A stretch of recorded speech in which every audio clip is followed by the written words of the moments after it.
Nous voulons t'écouter encore ce matin, Seigneur, toi qui es le Dieu vivant, le Dieu tout-puissant, le Dieu redoutable, le Père de gloire. C'est toi, Jésus. Gloire à ton nom, Seigneur. Gloire à ton nom, Jésus. Gloire à ton nom, Père céleste. Gloire à ton nom, Dieu armé. Gloire à ton nom, au roi de gloire. Au nom de Jésus. Merci, Seigneur. Merci, Jésus. Gloire à ton nom de notre Père. Au nom tout-puissant de Jésus. Nous disons tous Amen. Amen. Est-ce qu'on peut acclamer le Seigneur? Gloire à ton nom, Seigneur. Voilà donc, nous sommes en train de continuer notre thème. Le thème de base ou le thème général est intitulé « Comment entrer au ciel ?» Et nous sommes en train de voir le troisième point. Pour entrer au ciel, nous nous souvenons toujours que les deux premiers points, c'est que pour aller au ciel, il faut être délivré du joug de la servitude. Il faut être délivré du péché. Le deuxième point, pour aller au ciel, il faut être délivré de l'endurcissement. Et le troisième point, chers frères et sœurs, c'est persévérer. Persévérer jusqu'à la fin.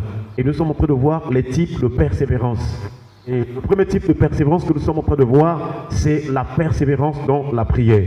Voilà pourquoi depuis le dimanche, Paul est en train de nous parler, comme il avait parlé donc aux chrétiens de Colosse. Et ce texte de Paul aux chrétiens de Colosse, le chapitre 4, verset 2, dit ceci. Persévérez dans la prière, veillez-y avec action de grâce. Et nous avons déjà vu qu'est-ce que veut dire ou qu'est-ce que c'est que persévérer. Et simplement persévérer veut dire continuer de prier, continuer de faire des prières, continuer d'avoir la volonté de prier. Et aussi nous avons dit que c'est être disposé, être propre à la prière. Un enfant de Dieu doit être propre et prompt à la prière. Un enfant de Dieu doit être disposé à la prière. En tout temps, en toutes circonstances, en tout lieu, la prière. Chers frères et sœurs, je vous assure, c'est par la prière que nous aurons la victoire. C'est par la prière que nous aurons la guérison. C'est par la prière que nous allons parler avec Dieu. C'est par la prière que les miracles vont s'accomplir. C'est par la prière, chers frères et sœurs, que nous pourrons aussi, par la puissance du Saint-Esprit, aplanir les montagnes. Par la prière, chers frères et sœurs, les murailles sont écroulées. Est-ce qu'on peut acclamer le Seigneur? Donc, Dieu nous a créés pour que nous parlions avec lui. Nous sommes ses créatures. Lui qui est notre créateur. Dieu nous attend, il nous écoute.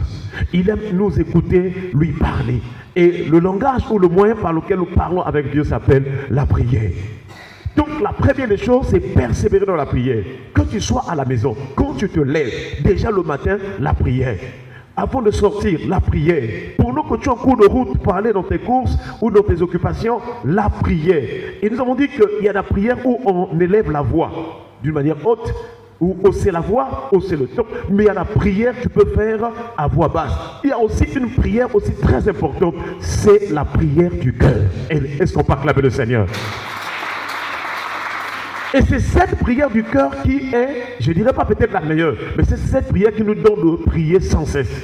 Parce que tu ne peux pas élever la voix en cours de route, seulement comme ça tu pries, les gens ne vont pas te comprendre. Mais la prière du cœur, tu peux la faire partout. Même si tu es au bureau, tu peux faire la prière dans ton cœur. Et c'est ce qu'on appelle donc la prière de la chambre haute. C'est-à-dire que dans ton cœur, c'est une chambre. Le cœur que Dieu t'a donné, c'est une chambre pour parler avec Dieu. Et si nous arrivons donc à comprendre ces choses, à chaque instant presque, nous parlerons avec Dieu. Et notre cœur sera sensible à la voix de Dieu. Parce que le Seigneur veut que nous écoutions, nous entendons sa voix, afin que nous sachions que faire. Chers frères et sœurs, nous prions le Seigneur qui nous donne un cœur qui prie en tout temps. Et aussi que notre cœur soit la chambre haute de la prière. Alléluia. Deuxième chose que Paul va parler aux chrétiens de Colosse, il dit, veillez-y avec action de grâce. Donc, là où on prie beaucoup, oui, chers frères et sœurs, ce qui doit accompagner la prière, ce qui doit soutenir la prière, ce qui doit faire que Dieu soit agréable aussi lorsque tu pries, ce sont les actions de grâce. Est-ce qu'on peut acclamer le Seigneur?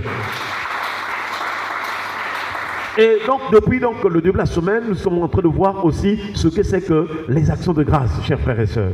Et Dieu nous a ramenés donc dans cette alliance où nous voyons que les actions de grâce, c'est une loi.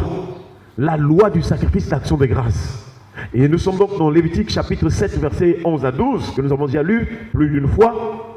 Lévitique chapitre 7, versets 11 à 12, il est écrit « Voici la loi du sacrifice d'action de grâce. qu'on offrira à l'Éternel. Voici la loi qu'on offrira à l'Éternel, la loi sur le sacrifice d'action de grâce. Et il est précisé que si quelqu'un l'offre par reconnaissance, nous avons dit que les actions de grâce nous rappellent d'abord que c'est un sujet de prière de reconnaissance. Lorsque nous rendons grâce à Dieu, nous lui sommes reconnaissants. Nous reconnaissons que c'est Dieu qui nous garde, c'est lui qui nous donne la vie, c'est lui qui nous réveille, c'est lui qui nous conduit, c'est lui qui nous protège, c'est lui qui nous soutient. Il est tout pour nous. Donc rendre grâce à Dieu, c'est une reconnaissance. Alléluia. Et parmi les caractéristiques des élus de Dieu, c'est la reconnaissance. Dans le livre de Colossiens, toujours, Paul a dit, comme des élus de Dieu, saints et bien-aimés. Un peu plus bas, il dit, soyez reconnaissants. Est-ce qu'on peut acclamer le Seigneur? Il dit donc, si quelqu'un l'offre par reconnaissance, il l'offrira avec le sacrifice d'action de grâce, des gâteaux sans levain pétris à l'huile, des galettes sans levain pétries à l'huile, des gâteaux de fleurs de farine frits et pétris à l'huile. Voilà les éléments qui étaient tournés en sacrifice, en signe d'action de grâce devant l'Éternel. Et hier encore, nous avons dit, mais Dieu aussi avec sa parole, il y a aussi des gâteaux et des galettes que nous mangeons tous les jours, peut-être, notamment pour les enfants. Pour Dieu aussi, il y a des gâteaux. Est-ce qu'on peut acclamer le Seigneur? Chers frères et sœurs, alors, une question nous est venue à l'esprit, c'est de savoir, qu'est-ce que le gâteau? Qu'est-ce que le gâteau a à voir de notre relation avec Dieu? Et nous avons rappelé que, chers frères et sœurs, que ce qui était fait dans l'Ancien Testament, certes, c'était des choses visibles. C'était effectivement des gâteaux aussi qu'on présentait devant Dieu au titre ou vraiment à juste titre de sacrifice. Mais ces choses ont une signification aussi dans notre relation avec Dieu. Parce que Paul a dit que la loi est un pédagogue. La loi est comme un instructeur. La loi donc, un pédagogue, c'est une personne qui enseigne les enfants, qui emmène les enfants à comprendre quelque chose. Et nous aussi étant enfants de Dieu. La loi est venue pour nous préparer à connaître Christ. C'est-à-dire à travers la loi, Dieu veut nous emmener, comme ces pédagogues-là, la loi nous conduisait à Jésus-Christ. Alléluia. Et donc nous voyons, chers frères et sœurs, que le gâteau peut avoir beaucoup de significations de la Bible, parmi lesquelles, ce matin, nous pouvons toucher celui que nous avons vu hier, celle que nous avons vu hier, la signification du gâteau. Première signification, c'est que le gâteau ici, c'est quelque chose qui fortifie, qui donne la force aux enfants de Dieu. Dieu, dans la marche avec lui, il ne nous laisse pas épuisés, fatigués. Non, il doit nous voir forts. Parce que marcher avec Dieu, tu dois être plein de zèle pour le Seigneur. Dieu n'aime pas les paresseux. Dieu n'aime pas ceux qui sont faibles. Dieu n'aime pas les dormeurs. Car les choses de Dieu, c'est pour ceux qui sont éveillés. Est-ce qu'on peut acclamer le Seigneur? Et c'est pourquoi dans ta vie, tu ne dois pas accepter la lourdeur, la fatigue, le sommeil. Notamment, on sait qu'on sait les choses de Dieu. Quand c'est la prière, tu dois être éveillé. Pourquoi? Mais parce que quand on s'approche de Dieu, c'est dans sa présence qu'on reçoit des choses, qu'on reçoit des provisions, qu'on reçoit un équipement qui nous donnera la force de continuer la marche. N'oubliez pas que nous avons rappelé que persévérer dans la prière aussi veut dire courir. C'est la course chrétienne. Voilà pourquoi les gens recouraient à la prière. Recourir à la prière, c'est courir. Donc, dans la prière, dans notre marche avec Dieu, notre âme doit courir pour aller jusqu'au ciel. Mais pour courir, il faut avoir de la force. Il faut être plein d'énergie. Il faut avoir vraiment quelque chose d'énergétique ou d'énergie pour tenir jusqu'à la fin. Et voilà pourquoi, chers frères et sœurs, l'une des significations du gâteau, c'est le réconfort. C'est la fortifier pour continuer la marche. La marche, excusez-moi. Voilà pourquoi nous en avons un exemple, celui donc du prophète Élie. Il venait à peine de vaincre les prophètes de Baal. Mais ensuite, Élie était épuisé parce qu'il avait faim. Jézabel est en train de le poursuivre. Et dans 1 Roi chapitre 19, Jézabel lui donne un ultimatum.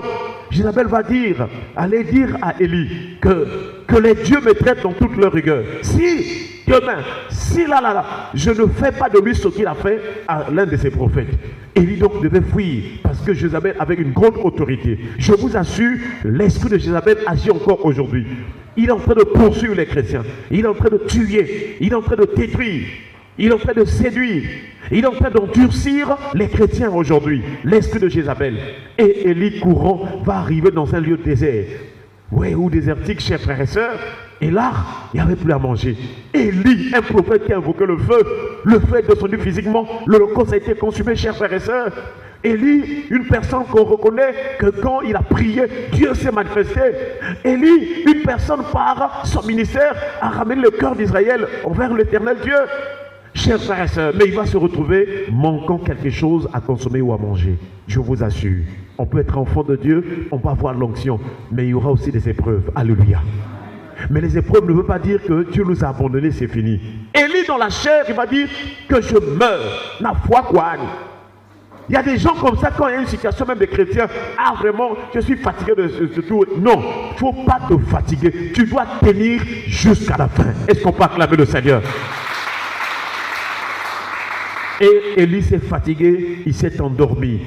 La Bible déclare que Dieu envoya un ange. Et donc, une seconde fois, nous voyons dans 1 Roi chapitre 19, versets 7 à 8, il est écrit, l'ange de l'Éternel vint une seconde fois, le toucha et dit, lève-toi, mange, car le chemin est trop long pour toi. Il se leva, mangea et but. Et avec la force que lui donna cette nourriture, il marcha 40 jours et 40 nuits jusqu'à la montagne de Dieu à Horeb. Voilà encore, chers frères et sœurs, que la vie d'Élie est un enseignement pour nous les chrétiens. Que nous marchons avec Dieu, nous avons la victoire sur les démons, sur les œuvres du diable, mais aussi il y a des attaques, des oppressions. Il y a des situations qui peuvent arriver où nous sommes seuls, où les gens ne nous comprennent pas, mais Dieu est toujours avec nous. Alléluia. Dans tout le parcours du prophète Élie, Dieu était toujours avec lui, même quand il avait faim, même quand il s'est endormi. J'aimerais te dire que quand tu t'endors, il y a quelqu'un qui ne sommeille ni ne dort et qui te garde. C'est la personne de Jésus-Christ. Chers frères et sœurs, rassure-toi, aie l'assurance que Dieu est en toi et avec toi. Et nous voyons donc, l'ange vient donner à Élie le gâteau. Mais Élie était le désert. La Bible déclare un peu plus haut que ce gâteau était chauffé sur les pieds. Mais qui a préparé le gâteau? Là où il n'y a pas de pâtisserie, là où il n'y a pas de boulangerie, là où il n'y a pas un endroit où on fabrique le gâteau. Mais qui a préparé ce gâteau? Dieu. Est-ce qu'on peut acclamer le Seigneur? Dieu voulait montrer par ce texte qu'il est le Dieu qui te donne les choses du ciel, mais il est capable aussi de créer les temps et les circonstances pour te donner les choses de la terre. Voilà pourquoi tu dois aimer l'Éternel de tout ton être. Il n'y a rien que Dieu puisse vraiment te refuser si tu es en bon terme, si tu es sanctifié, si tu aimes la présence de Dieu comme Élie, qui passait son temps dans la prière. Il évitait la diversion, la distraction. Élie ne se mélangeait pas avec les cultes de Baal. Non! Quel que soit le problème, il ne peut pas aller voir un féticheur. C'est impossible. Il croyait que notre Dieu est tout puissant. Il est capable de faire descendre le feu du ciel. Et nous devons avoir cette foi-là par la grâce de Dieu. Alléluia. Chers frères et sœurs, nous voyons donc qu'Élie va donc manger. Mais le but de cette nourriture, chers frères et sœurs, c'est qu'il continue la marche, qu'il continue le chemin jusqu'où? Jusqu'à la montagne de Dieu. Or, la montagne, ce n'est plus la montagne physique comme Jésus en a parlé à la femme samaritaine. Il a dit, ce n'est plus sur cette montagne, parce que tout Israël avait le regard sur la montagne, parce que la présence de Dieu se manifestait là. Mais le Seigneur Jésus donne une autre signification, la montagne. La montagne veut dire maintenant la présence de Dieu, la communion avec Dieu. Cette fois-ci, ça ne sera plus une montagne géographique, mais non, la communion devient spirituelle. Et c'est pourquoi il a dit à la femme samaritaine que Dieu cherche les vrais adorateurs adorant le Père en esprit en vérité. Voilà encore là une délivrance pour nous. Parce qu'au lieu d'aller gravir, notamment pour Israël, pouvait être au pied de la montagne. Mais aujourd'hui, nous voyons des gens qui vont monter sur le sommet de la montagne pour aller chercher Dieu. Non! Dieu est partout. Quand on dit prier Dieu en esprit, ça veut dire que partout où tu te trouves, Dieu est là. Est-ce qu'on peut acclamer le Seigneur? C'est une libération pour nous parce que je n'ai plus besoin de parcourir des distances. Je n'ai plus besoin d'aller gravir une montagne, d'escalader je ne sais pas quelle altitude pour aller chercher Dieu. Dieu est avec moi, il est en moi en esprit. Et si j'ai la foi, que je sois à la maison, même dans les toilettes, en esprit, Dieu est en moi. Voilà la foi que Jésus nous apporte encore, qui nous enseigne. Parce que les gens avaient le regard sur les montagnes géographiques. Je ne dis pas que si une personne va prier aux montagnes, Dieu ne va pas le visiter. Dieu va le visiter. Mais il faut que cette personne qui va sur la montagne croit que Dieu existe et qu'il est le ruminateur. Ce n'est pas à cause de la montagne que Dieu se manifeste. Mais Dieu se manifeste parce qu'il est esprit et il répond à ceux qui le cherchent. Est-ce qu'on peut acclamer le Seigneur? Et il va donc manger cette nourriture. Mais qui va donner la nourriture à Élie? L'ange de l'Éternel. Or, l'ange de l'Éternel, c'est Jésus-Christ. Et donc, chers frères et sœurs, dans le monde ici-là, Il n'y a pas une autre personne qui peut satisfaire tes besoins comme Jésus-Christ. Il n'y a pas une autre personne qui peut vraiment te faire du bien comme Jésus-Christ. Si les gens souffrent parce qu'ils régnent le Seigneur, ils ne croient pas que Jésus-Christ est Dieu, ils ne croient pas que Jésus-Christ est Seigneur. Voilà pourquoi il y a la souffrance sur la terre. Car nous savons que quiconque croit en lui ne sera point confus. Alléluia. C'est lui qui a tout accompli. C'est par lui que Dieu est venu réunir les choses qui sont en haut et les choses qui sont sur la terre. C'est en Jésus-Christ seul. Et si tu mets toute ta confiance en Jésus, chers frères et sœurs, Dieu t'accordera, il te fera grâce. Chers frères et sœurs, donc, nous voyons que le gâteau, c'est aussi une nourriture spirituelle qui donne la force. Une nourriture, donc, cette fois-ci de notre âme, qui va nous conduire jusqu'au ciel. Si Israël allait ou était convergé vers la montagne, à Horeb, nous partons vers le ciel. Et c'est une marche spirituelle, c'est une course spirituelle. Alléluia. Nous voyons donc, chers frères et sœurs, le gâteau, donc, c'est cette force. Et vous allez remarquer que le gâteau vient du ciel. Est-ce qu'on peut acclamer le Seigneur? Vous terminez donc, chers frères et sœurs, nous voyons un autre exemple du peuple d'Israël, toujours dans les déserts. J'aimerais te rappeler que quand tu es dans le désert, dans les situations où il y a la sécheresse, tu ne vois rien, tu pries, c'est comme si tout est sec. Ne te dis pas que tu t'as oublié. C'est une épreuve, c'est une école dans laquelle Dieu veut éclater sa gloire. Dieu doit faire des choses pour que les gens sachent que tu pries un Dieu vivant et vrai. Mais quand tu traverses le désert, ne murmure pas. Oh! Ne murmure pas. Reste attaché à ce Dieu. Reste figé ou fixé en ce Dieu-là, chers frères et sœurs. Alors, dans Exode chapitre 16, verset 31, il est écrit, Exode chapitre 16, le verset 31. La maison d'Israël donna à cette nourriture le nom de manne. Elle ressemblait à de la graine de coriandre. Elle était blanche et avait le goût d'un gâteau au miel. Est-ce qu'on peut acclamer le Seigneur? Donc, Israël a crié, ah vraiment Moïse, il fallait nous laisser en Égypte et tout. Mieux valait pour nous-mêmes de mourir en Égypte. Et Dieu a dit à Israël par Moïse que demain, il va descendre vraiment la nourriture au ciel. Et cette nourriture, ce matin-là, quand ils se réveillent là, alors ils ont commencé à ramasser vraiment des grains. Mais des grains là, quand on mange cette graine-là, c'est comme du gâteau au miel. Encore là, Dieu est capable de faire descendre quelque chose du ciel, mais que quand nous allons manger, ça ressemble à cette nourriture terrestre. Israël, quelle grâce de voir tous ces miracles. Toi aussi, il y a des miracles que tu as vus dans ta vie, mais tu continues à être incrédule. Tu continues à ne pas vraiment poursuivre, rester ferme dans ce lieu-là. Pourquoi, mon frère, pourquoi, ma soeur? Il y a des choses que tu as faites dans ta vie. Israël, un peuple plein de murmures. Et dans le livre d'Ésaïe, Dieu était obligé de qualifier Israël de toutes sortes de choses. Il dit que c'est un peuple vraiment plein de révolte. Chers frères et sœurs, quand Dieu a déjà fait quelque chose dans ta vie, il faut en être reconnaissant. Est-ce qu'on peut acclamer le Seigneur? Et vous allez voir que du temps de Jésus, les Juifs vont rappeler à Jésus. Toi, t'en veux pas. Nos pères ont mangé la manne, le pain du ciel. Parce que pour eux, c'était un pain, puisque ça descendait du ciel. C'est tombé du ciel, ils ont mangé physiquement. Et ils ont rappelé cela à Jésus. Mais vous savez, la manne, c'était l'ombre. C'était une expérience d'Israël parce que Dieu avait envie de nous enseigner le vrai pain qui vient du ciel. Alléluia. Donc il y a des situations qui t'arrivent, il y a des problèmes que Dieu permet dans ta vie pour t'expliquer ou pour t'apprendre vraiment comment comprendre les choses spirituelles. Je vous assure, s'il y a des combats dans ta vie, Dieu veut te montrer que ton âme est combattue. Alléluia. Et donc nous voyons, chers frères et sœurs, les Juifs rappellent encore à Jésus, nos pères ont mangé de la manne dans le désert, toi que dis-tu, que fais-tu?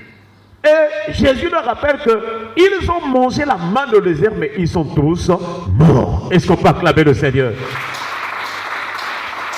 Si tu restes dans des vues humaines, si tu restes dans des vues terrestres, tu mourras, tu es perdu.